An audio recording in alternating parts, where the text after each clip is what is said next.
All right, so in this tutorial, I thought we'd work on testing the components to evaluate the F ratio. So that being said, is the slope significantly different from zero? In a bivariate regression, testing the whole regression line is equivalent to testing the slope since we only have one predictor. So I add a few extra needed formulas over here, and it sets up just like a source table and just like your output, and this follows the same pattern and the same logic as all the ANOVA has done. So for a sum of squares total, we've already calculated that, so we can just put in our sum of squares total. There we are for y. We're done. And then for sum of squares regression, that is the sum of the products squared over the sum of squares for x. So we would say the sum of the products right here squared divided by the sum of the squares for x here. We have this 678.35.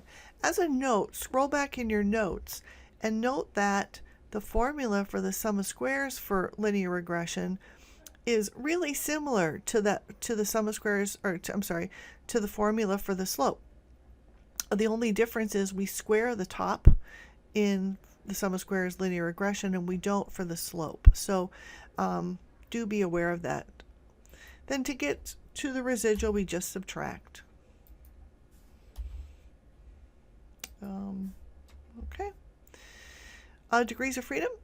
There is 1 degree of freedom per predictor. We have one predictor, so we have 1 degree of freedom. Degrees of freedom for residual is n, 15 minus 1 for k, for the number of predictors. Whoops. If you do that and you forget to put the equals sign in, that's exactly what happens. And then of course we could just add this up, but it's good to have a little cross check. So we could say, well, then n was 15 minus 1 and 14.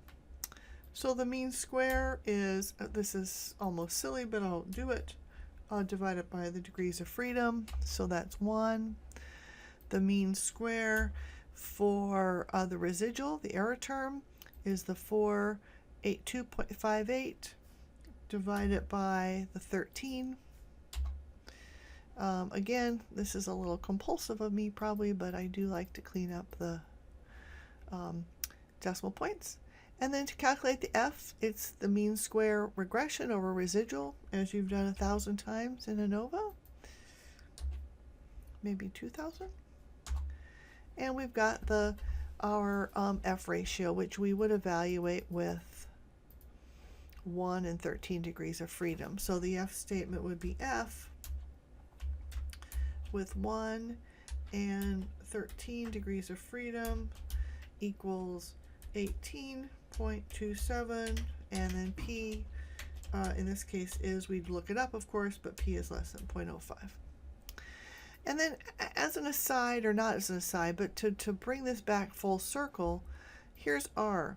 We calculated R in a prior tutorial, but we could also get R here, and by just dividing the sum of squares for regression by the total sum of squares. And there you go. There we've got the same R square, which we should call that R square, as we did when we calculated it prior. Let me just put the superscript here so you can see that. And this R square is just like eta square was in ANOVA. They're identical. The only other, well, I guess that's probably enough. So when we've got bivariate regression, we've got this little toy example, in a sense, in that we test the entire regression line with the F ratio, and that is also actually testing the slope. And so we know that we can now significantly predict self-efficacy from hours of study, albeit with made-up data. So again, I hope this helps, and keep me posted on what was useful and what should be changed. Thanks.